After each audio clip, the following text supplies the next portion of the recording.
Bonjour à vous et bienvenue sur ma chaîne Astrosphère. Je suis très heureuse de vous retrouver pour une nouvelle analyse astrologique du thème de cette future nouvelle lune qui va se produire en Vierge le 17 septembre.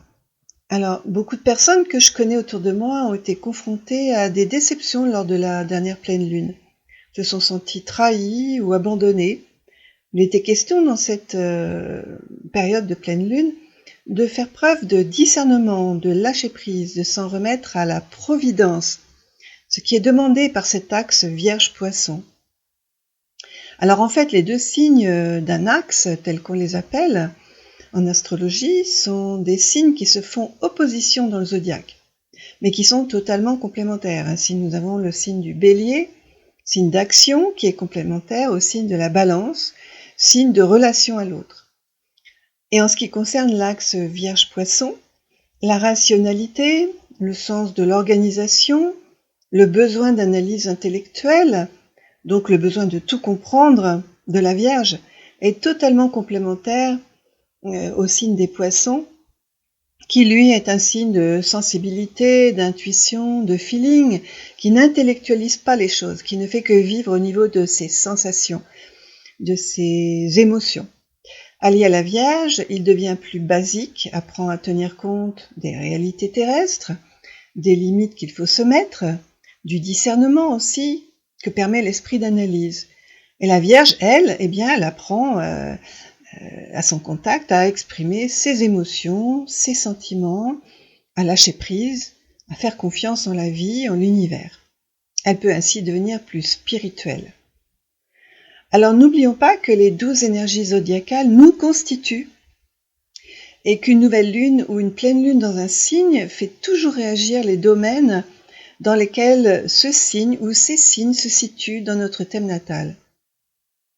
Ainsi, si vous avez le signe de la Vierge, plus exactement le domaine de la maison 4 dans le signe de la Vierge, c'est-à-dire le domaine de la famille, des émotions, de votre vie intérieure, de votre foyer, là, une nouvelle lune ou une pleine lune dans ce signe de la Vierge va donc faire réagir, apporter de l'énergie, on va dire, à ce domaine de votre vie.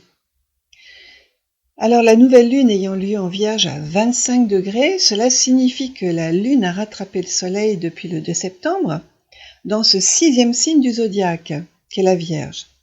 Pour un thème monté à Paris qui concerne donc la France, nous avons le 17 septembre à 13h01 un ascendant Scorpion. Alors je rappelle que le Scorpion est le signe de la planète Pluton qui se trouve actuellement en Capricorne, et encore pour un bon moment, pour quelques années. Donc c'est dans la maison 2 du thème de cette nouvelle lune pour Paris. Et la maison 2, c'est la maison des acquis, des valeurs, surtout matérielles, de l'argent, des finances. Jupiter, qui est conjoint à Pluton et qui est direct depuis 3 jours, donc puisqu'il est direct à partir du 14 septembre, peut accentuer l'énergie de cette planète Pluton, on peut l'augmenter. Il se peut donc que la situation économique et sociale reprenne de l'ampleur, soit relancée. Ça semble bizarre en cette période difficile que nous vivons, de crise économique aussi, mais ça peut être le cas avec ce Jupiter qui redevient direct et qui va donc amplifier. Alors, en positif, tout ce qui concerne Pluton, c'est-à-dire ce qui concerne les finances, mais qui peut aussi amplifier les problématiques. On va voir que c'est beaucoup des problèmes de contrôle d'autorité, de loi qui pèsent sur nous. La nouvelle lune se trouve dans la maison 10, dans ce thème qui concerne notre pays, la France. Et la maison 10, c'est le domaine du travail, de la vie sociale, de la carrière. Alors, c'est vrai que tous les ingrédients sont là pour que les choses s'améliorent quand même. Il y a en effet un bel aspect de trigone entre la nouvelle lune et le trio Jupiter, Saturne et Pluton, qui indique que les énergies sont là pour nous permettre de démarrer sur de nouvelles bases. Cela dit, ce n'est quand même pas gagné. Pourquoi ? Eh bien parce que nous avons des défis à relever pour cela que nous montre ce thème de nouvelle lune. Donc les défis sont indiqués par ce beau triangle rouge que l'on appelle un carré en T ou T carré. et qui relie la planète Mercure en Balance, planète de la communication et des échanges, qui est opposée à Mars rétrograde en Bélier. Et ces deux planètes, Mars et Mercure, sont toutes les deux en carré, c'est-à-dire en aspect tendu, tensionnel, dissonant, à Jupiter, Pluton et Saturne en Capricorne. Aïe, la difficulté réside donc dans le fait de se sentir muselé, c'est le cas de le dire. D'être muselé, c'est-à-dire bloqué dans la parole, dans l'expression, hein, c'est la signification de Mercure. Mais aussi dans l'action avec Mars. De nous sentir donc forcés à ne pas pouvoir nous exprimer librement, ni à nous déplacer librement, puisque Mercure représente aussi la façon de se déplacer, les déplacements, les voyages, ni se conduire comme on aimerait le faire. Alors la distanciation sociale nous pèse de plus en plus, et c'est le carré entre Vénus en Lion et Uranus en Taureau qui nous le confirme. On se sent séparé des autres, en fait, avec cette dissension entre Uranus, la liberté, et Vénus, l'amour, l'affectif. On peut vivre aussi des ruptures affectives qui sont réelles ou symboliques. Mercure en Balance veut échanger avec les autres. En maison 11, échanger en se sentant libre, authentique, vrai. Et Vénus en Lion veut briller, séduire, se montrer, s'extravertir, vivre de plaisir, de joie de vivre. On voit bien dans ce thème que c'est très tendu, c'est difficile, c'est très difficile ce que l'on nous demande, voir ce qu'on nous impose en ce moment. D'un côté, les énergies zodiacales nous poussent, nous invitent à vivre certaines choses, et de l'autre côté, bien, on se sent complètement coincé. Alors, ces énergies peuvent nous faire nous sentir mal, hein, car du signe de la Vierge, eh bien, nous ne pouvons sentir que l'aspect limitatif, sclérosant des obligations dans le quotidien. C'est sa signification, en fait, au signe de la Vierge, qui correspond au quotidien, à toutes les obligations, les limites qu'on peut avoir dans la vie quotidienne. Et c'est Uranus dans le domaine de la Vierge, la maison 6, donc, dans ce thème, qui vient insister là-dessus, hein, qui vient nous montrer que, en étant rétrograde, c'est pas facile pour nous de nous sentir totalement libres, de faire ce qu'on aurait envie de faire dans notre vie quotidienne, mais aussi dans notre travail, hein, parce que la maison 6 correspond aussi à la vie au travail. Alors la réaction qu'on peut avoir, c'est la colère, la revendication, les conflits verbaux, parce qu'on a l'impression qu'on ne peut plus rien faire ni dire, que tout est commandé, ordonné, figé, limité par ces trois planètes, hein, Jupiter, Saturne et Pluton. Alors on ressent que l'information ne passe pas. Par contre, les directives autoritaires passent de plus en plus, avec Jupiter qui est redevenu direct, qui fait un carré exact, ce qui est très puissant en astrologie, hein, à 17 degrés, avec Mercure qui est à 17 degrés Balance, et Jupiter qui est à 17 degrés Capricorne. Alors que nous est-il demandé pour mieux vivre ces énergies qui sont plutôt conflictuelles ? Eh bien, mettre en place et faire ce qu'on pense. Ça, c'est la première chose. Ensuite, garder confiance en soi et en sa propre analyse. Rester stoïque, rester fort, persévérant dans sa pensée, qui bien sûr doit rester tout de même positive coûte que coûte. Il est plus qu'important de voir le verre à moitié plein plutôt que le verre à moitié vide, et se concentrer sur ce qu'il y a de positif dans nos vies. Il y a forcément du positif. Il faut garder confiance en la vie. Ça, c'est encore une chose importante à travailler. Et surtout, ne pas tomber dans des rapports relationnels de force, tendus, conflictuels. Trouver d'autres façons de s'exprimer, de communiquer, pour que ça passe mieux avec les autres et que ça soit non violent. Il faut tout faire pour ne pas se couper des autres, de l'affectif et de l'amour. Ça, c'est le carré de Vénus à Uranus qui nous y incite. Alors, je sais pas moi, c'est la rentrée, donc inscrivez-vous dans des clubs, des assos, pour garder le contact, pour rester vraiment dans le contact avec les autres. Le côté positif des masques, parce qu'il y en a un, il y a toujours quelque chose de positif dans tout ce que nous vivons, et c'est important de le voir et essayez de discerner cela, eh bien c'est que, je ne sais pas si vous vous êtes rendu compte de cela, mais nous apprenons maintenant à nous regarder dans les yeux. C'est devenu maintenant notre seul repère. Et je pense que nous allons garder cette habitude, cette bonne habitude, même quand nous pourrons ne plus porter ces horribles masques. Alors, quels sont les signes particulièrement concernés par cette nouvelle lune? Donc les natifs de la Vierge sont bien sûr les premiers à être dynamisés par cette nouvelle lune. Je rappelle que la nouvelle lune, c'est toujours un nouveau départ, un commencement, une énergie plutôt, comment dire, dynamique qui est là, à notre portée. On commence un nouveau cycle. Et c'est surtout important pour les personnes qui sont du 3e décan. Du signe de la Vierge, mais on va voir aussi des signes de terre et d'eau. Alors, regardez si vous avez bien sûr une planète près du 25e degré Vierge, parce que là, vous allez pouvoir vous sentir boosté pour aller vers du nouveau, et en même temps mettre en place de nouveaux modes de comportement ou de vie. Et ça va donc concerner les planètes qui sont là, proche de ce 25e degré du signe de la Vierge. Vous bénéficiez du trigone avec Jupiter, Saturne et Pluton, qui va donc vous aider à vous ancrer, à poser des bases solides, peut-être concrétiser un projet, commencer ou achever une construction. La chance vous sourit. Par contre, restez bien les pieds sur terre parce que le seul bémol, on va dire, c'est cette opposition à Neptune qui peut vous faire partir dans des rêves inconsidérés ou inconsistants ou prendre des vessies pour des lanternes, parce que ça peut apporter du flou, du rêve. Bien sûr, les signes d'eau et de terre, à savoir le Scorpion, le Capricorne, le Taureau et le Cancer du 3e décan, vont se sentir également plus dynamiques pour entreprendre, pour agir, pour aller de l'avant, et se sentir boostés par cette nouvelle lune, dans le 3e décan du signe de la Vierge. Voyons maintenant ce que cette nouvelle lune va nous apporter signe par signe et ascendant par ascendant.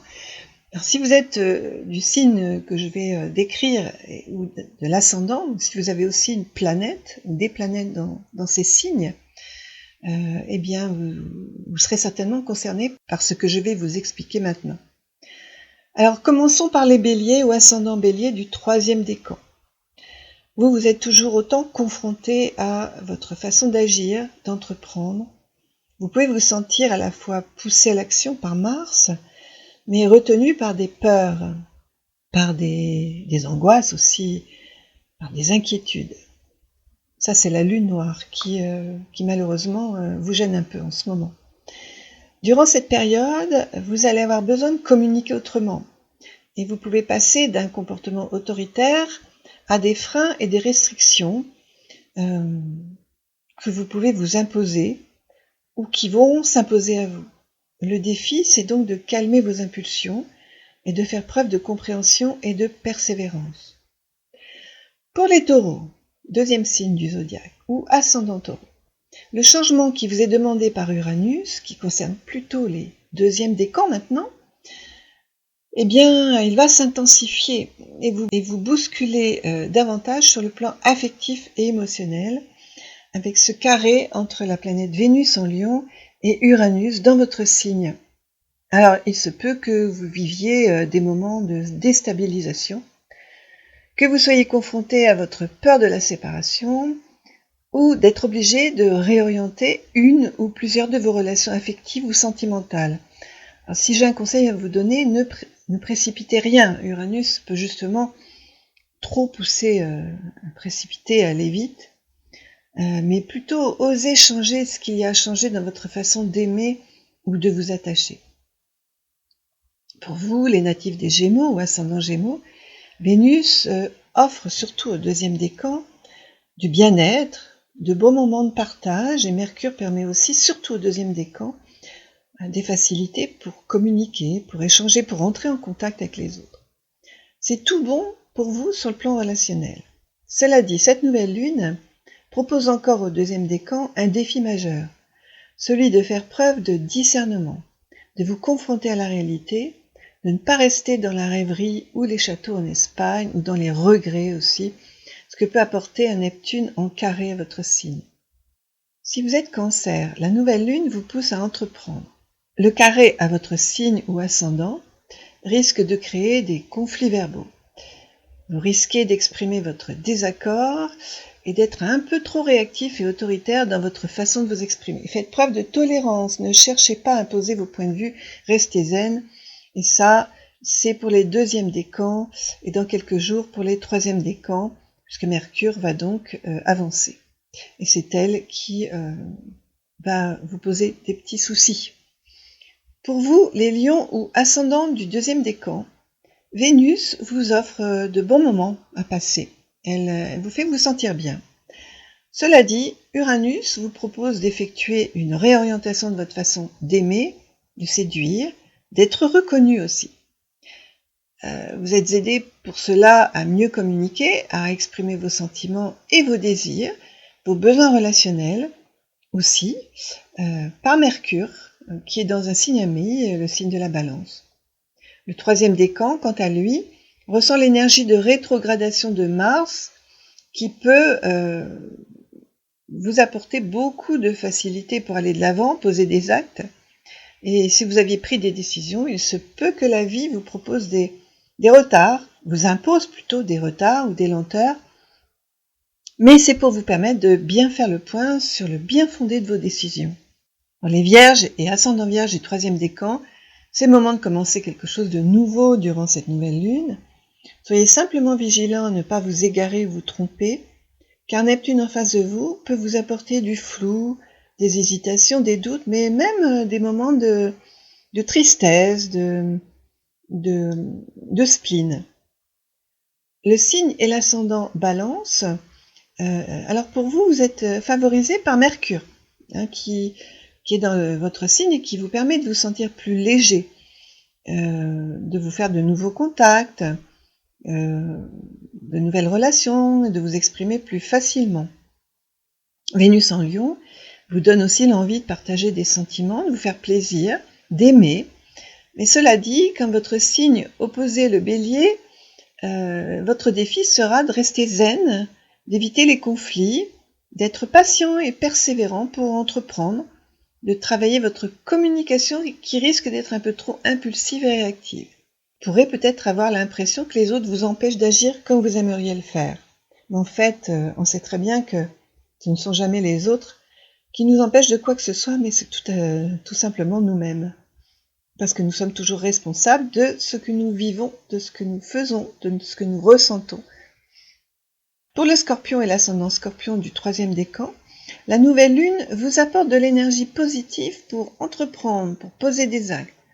Cela dit, vous allez sentir ce carré d'Uranus à Vénus qui peut vous apporter des chamboulements sur le plan affectif et relationnel, voire même vous obliger à effectuer un changement dans votre façon d'aimer ou d'exprimer votre affection, ou plus globalement dans votre champ relationnel.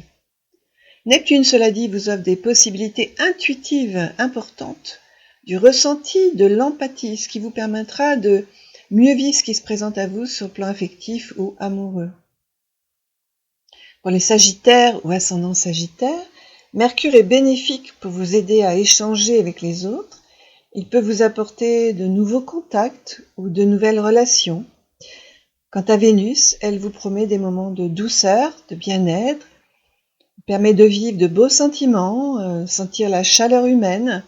Cependant, le défi pour la fin du deuxième décan, c'est de vous confronter à la réalité, de ne pas fuir cette réalité, ni vous défiler devant les difficultés que la vie pourrait vous proposer.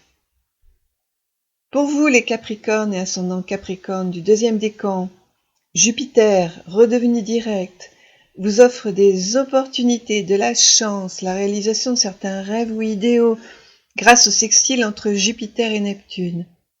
Il se peut que vous sentiez l'envie de vous connecter à une dimension plus élevée, plus spirituelle de la vie. Les troisièmes décans, par contre, subissent toujours ce carré hanté dont je parlais dans la première partie de cette vidéo et qui peut provoquer de la colère, de l'agressivité, la sensation que tout est bloqué, retardé, freiné dans les démarches, les contacts, la communication. Il y en a encore pour jusqu'au mois de janvier avec ce Mars rétrograde qui ne changera de signe qu'en janvier. Pour ce décan, le défi est de rester zen, de communiquer avec le cœur, de faire preuve d'empathie. Pour les Verseaux et ascendants Verseaux du deuxième décan, Vénus en face de votre signe et carré à Uranus vous met face à la nécessité de revoir ce qui vous dérange ou ne vous convient pas dans vos relations affectives, amoureuses et de changer d'orientation. Ces planètes risquent de vous secouer un peu sur le plan de vos sentiments, de vos émotions.